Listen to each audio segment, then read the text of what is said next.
Hello friends, welcome to EC Academy. In this lecture, let us understand a very important topic in VLSI design, which is resistance estimation. The first question is very simple. What is a resistance? Resistance means opposition to current flow. So, resistance means opposition to current flow. If we consider a conductor and suppose the current enters from this side and it travels through the conductor and finally it comes out of the other side of the conductor. If the conductor allows the current easily, its resistance is low. If it opposes the flow of current, its resistance is very high. This is very simple, right? Now look at this conductor. This conductor has four important properties. Number one, the material, which is represented by rho. Number two, the length, which is represented by L. Number three, the width, which is represented by W. And number four, thickness, which is represented by T. Now these four things will decide the resistance of any material. Now you can remember this important formula. Resistance can be given as rho by T multiplied with L by W. This is very important formula. Let us understand every symbol. Here rho means resistivity of the material, which is in ohm centimeter. Here T is the thickness in centimeter, L is the length in centimeter, and W is the width in centimeter. Now suppose if we increase length, so the current will travel longer distance and the resistance become higher. That will create more opposition. Suppose if we increase the width, the current gets more space to flow. So the resistance become lower, so it has less opposition. Similarly, if thickness is increased, which means more thickness, then more conducting area becomes available, so the resistance decreases, so there will be less opposition. So this is very important to remember. If length is more, there will be more opposition, which means resistance is high. If width is more, then resistance will be less, so less opposition, and if thickness is more, then resistance will also be less and there will be less opposition. So this is very important to remember. If length increases, resistance increases. If width increases, resistance decreases. And if thickness increases, resistance also decreases. This is very important concept to remember. Now let us understand sheet resistance. The symbol Rs that can be given as rho divided by T. Here Rs represents the sheet resistance. Its unit is ohms per square. Now our previous formula becomes much simpler. We can write R is equal to Rs into L divided by W. This is one of the important formula for resistance in VLSI, which is measured in ohms per square. Now let us understand why it is called sheet resistance. Now look at this square. Its length and width are same. So if L is equal to W, which means if length is equal to width, then L divided by W will be equal to 1. Therefore, the above formula will be R is equal to Rs. This means 1 square will be equal to 1 sheet resistance. So 1 square will be equal to 1 sheet resistance. Now let us consider 3 squares. For this, length by width will be equal to 3. So, length will be equal to 3W. Therefore, R will be equal to 3 times RS. Similarly, look at 5 connected squares. For this, L by W will be equal to 5. So, the length will become 5 times width. Therefore, R will be equal to 5 RS. Simple, right? Now, remember one important point. Resistance depends only on length by width ratio and not on how big the conductor looks. Now look carefully. Here we have one small conductor and one large conductor. The large conductor looks much bigger and many of you might think it should have higher resistance. But actually it does not have higher resistance. Why? Let us calculate. For small conductor, resistance will be equal to Rs into length by width. Now look at the large conductor, for which length is 4L and width is 4W.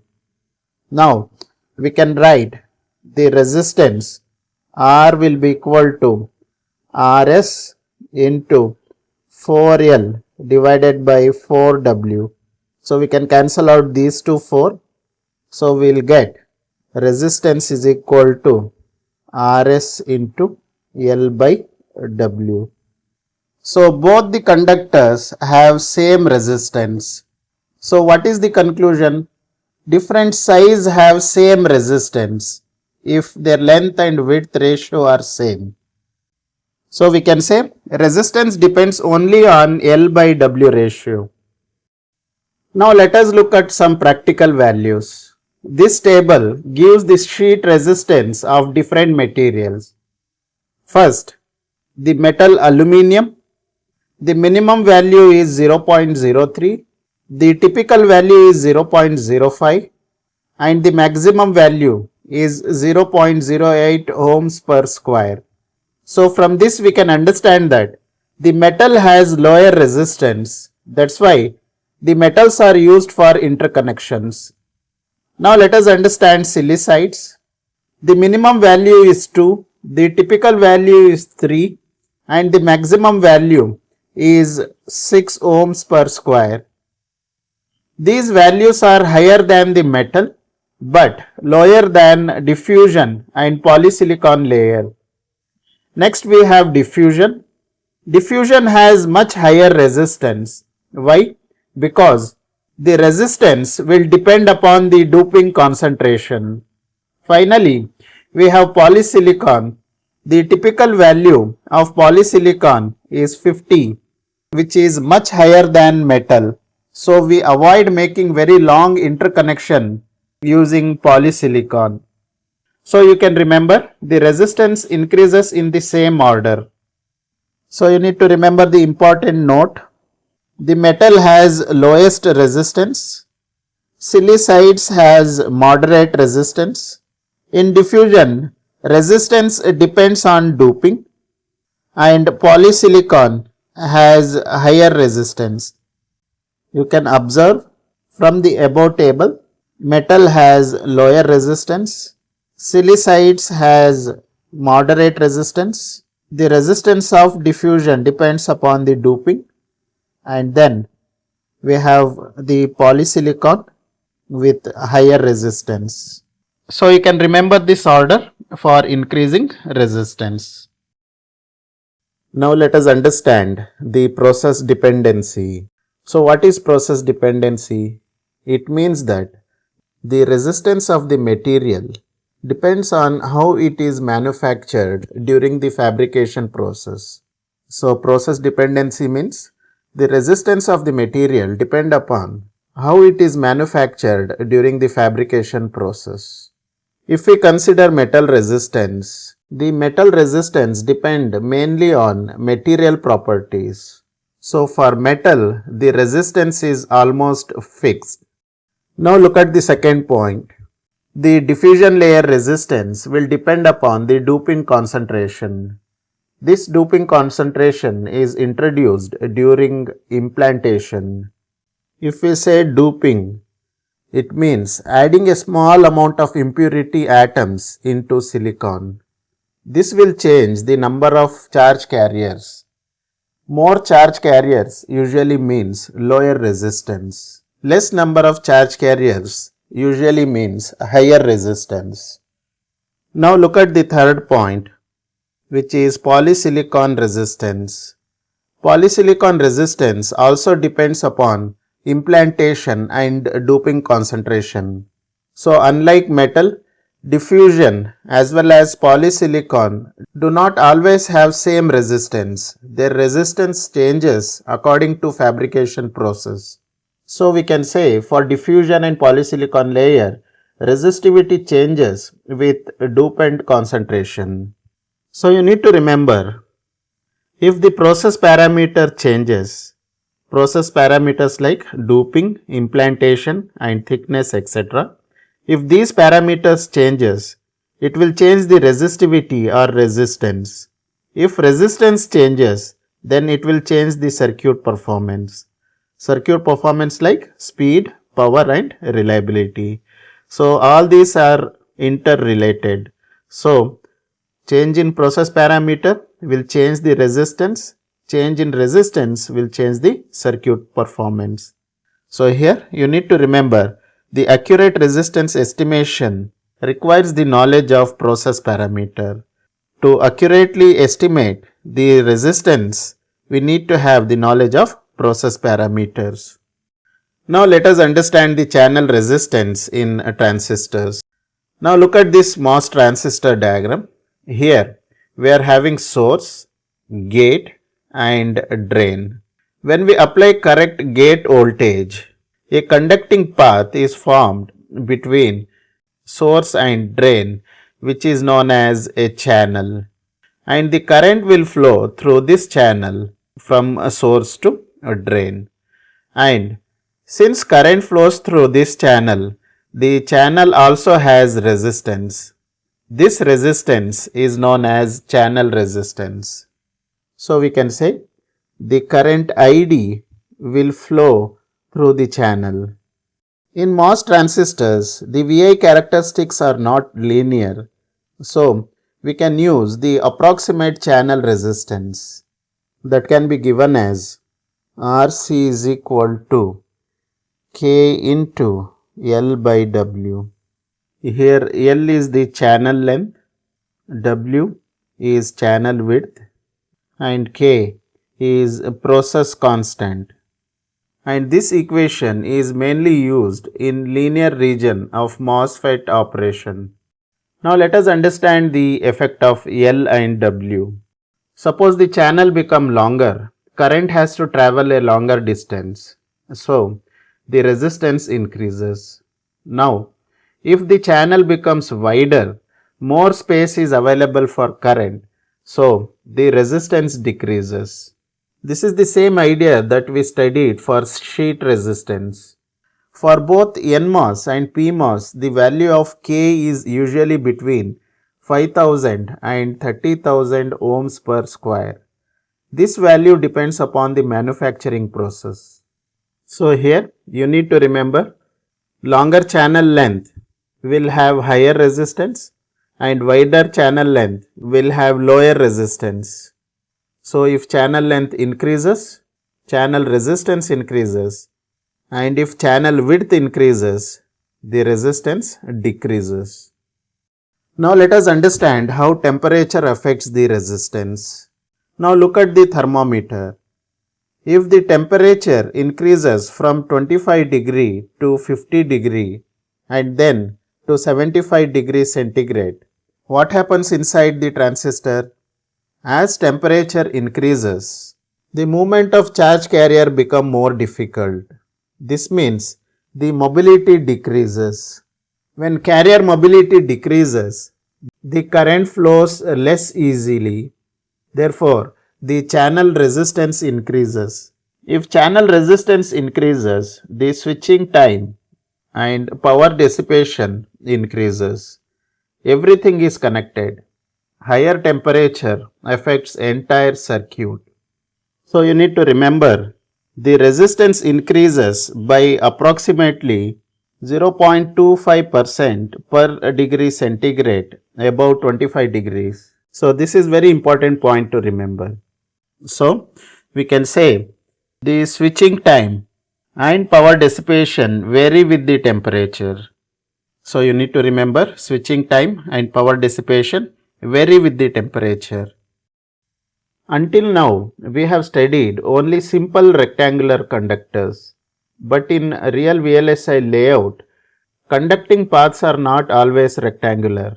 Sometimes we have bends, corners, junctions, slanted paths and irregular shapes. These are called as non-rectangular regions.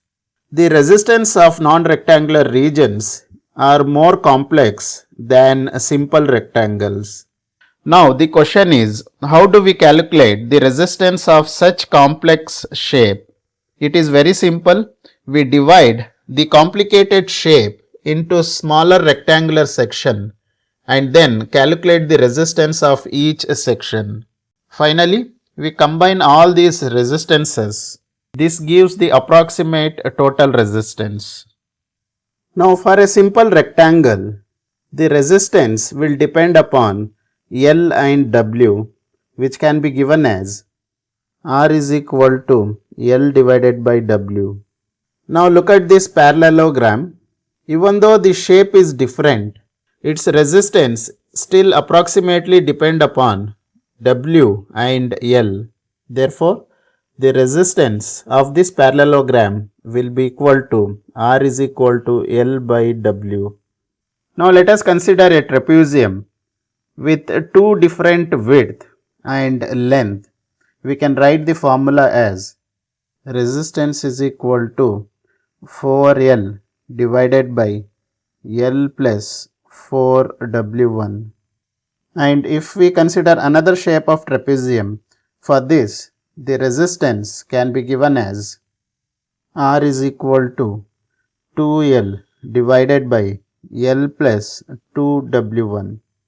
So these are the different resistances for irregular shapes, which is very important to remember. Now let us understand the practical layout shapes. These shapes are used in designing the practical layouts. For shape A, the ratio will be L divided by W. For shape B, the ratio will be W1 divided by W2. And for shape C, the ratio will be W1 divided by W2. And for shape D, the ratio will be W2 divided by W1. And for shape E, the ratio will be W2 divided by W1. Now these shapes are often require careful estimation of resistance because of their irregular dimensions. Since they don't have a proper dimension, or we can say they are having irregular dimensions, we should carefully estimate the resistance of these shapes. Now let us understand the resistance table for irregular shapes. This table provides the resistance values for commonly used layout shapes. For shape A with ratio 1, resistance will be 1. For shape A with ratio 5, resistance will be 5. Similarly, for different shapes and for different ratios, we are having different resistance values. These values are approximate values and they are used for estimation in a layout design. And you need to remember, there is no need to solve complex equations every time. You can use these values directly in calculations. Now let us understand another important topic, which is W by L ratio for MOS transistors. Look at this MOS transistor. We have source, drain and gate, and we are having a conducting channel.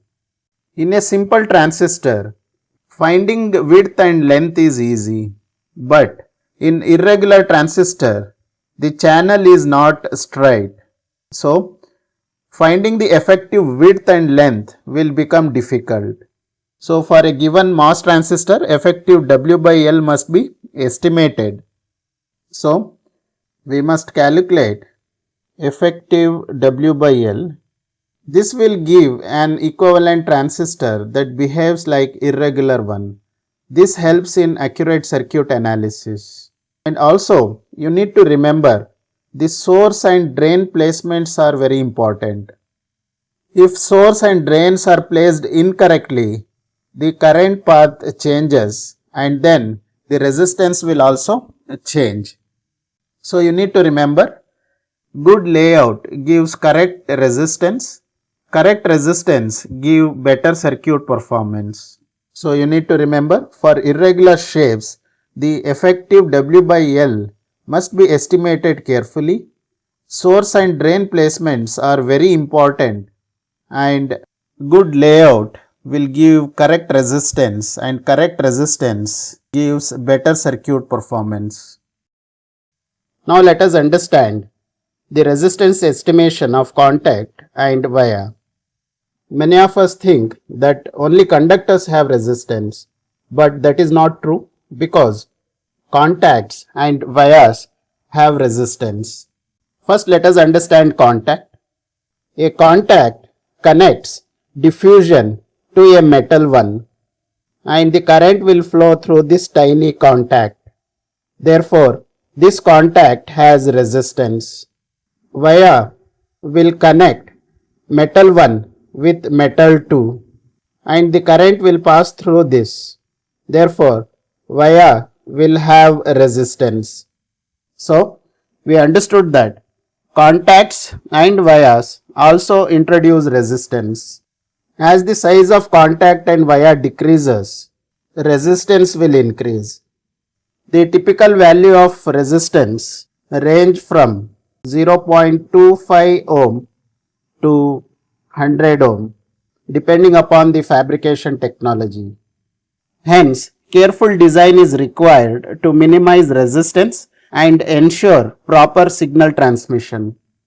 So if we say careful design, which means a good layout should minimize unnecessary contacts and vias so that we can reduce the effect of resistance. Finally, summarizing the topic, the resistance calculation for a rectangular conductor can be given as R is equal to Rs into L divided by W. In the rectangular conductor, if we have longer length, then resistance increases, and if we have wider conductor, at that case resistance will decrease. The channel resistance of MOSFET can be given as RC is equal to K into L divided by W. Again here, if we have longer length, at that case channel resistance will increase, and if we have wider width, at that case channel resistance will decrease. Then we understood about process dependency. In process dependency, we understood that the metal resistance is fixed, the diffusion resistance and polysilicon resistance both depend on doping concentration. Then we understood the temperature effect for channel resistance. Here we understood that as temperature increases, the mobility of charges will decrease, then it will cause the channel resistance to increase. If channel resistance increases, switching time will increase and also power dissipation will increase. Here we also understood that resistance increases by approximately 0.25% per degree centigrade, above 25 degrees centigrade. Then we understood about non-rectangular resistance. Here we need to divide complex shape into simple rectangular regions. And also we understood that effective W by L must be estimated carefully. Then we understood contacts and vias. We understood that contacts and vias are having resistance, and smaller size contact and vias will cause higher resistance. The typical value of resistance of contact and vias are 0.25 ohm to 100 ohm. So we can say that accurate resistance estimation is essential for better VLSI design and circuit performance. This is about resistance estimation in VLSI design. I hope you have understood the topic. Thank you.